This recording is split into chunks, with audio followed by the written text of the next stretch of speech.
Hi అండి, అందరికీ నమస్కారం. వినాయక చతుర్థి శుభాకాంక్షలు. ప్రతి ఒక్కరి ఇంట్లో ఆనందం నెలకోవాలని మనస్ఫూర్తిగా కోరుకుంటున్నా.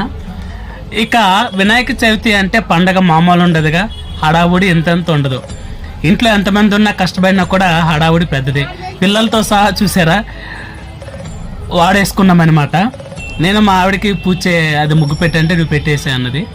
ఈలోగా పసుపు కుంకం జవ్వాది పచ్చకర్పూరం వేసాను. మా చెట్టుకు మందార పువ్వులు పూసేయండి లక్కీగా.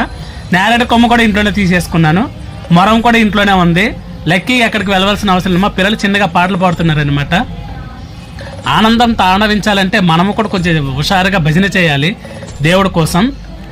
ఇక వంటలు స్వీట్స్ అన్నీ పెట్టుకున్నాం. దేవుడికి మనం ఏం కోరుకోవాలో ఒక కోరిక ఉంటుంది. మనసులో అనేక కోరికలు ఉంటాయి, భగవంతుడికి తెలుసు. మనం కోరుకోవాల్సింది అవసరం లేదు. భగవంతుడికి ఎవరికి ఏది ఇవ్వాలో తెలుసు. ఫైనల్గా పరమాన్నంతో పూజ అయిపోయిన తర్వాత భుజించేసాము.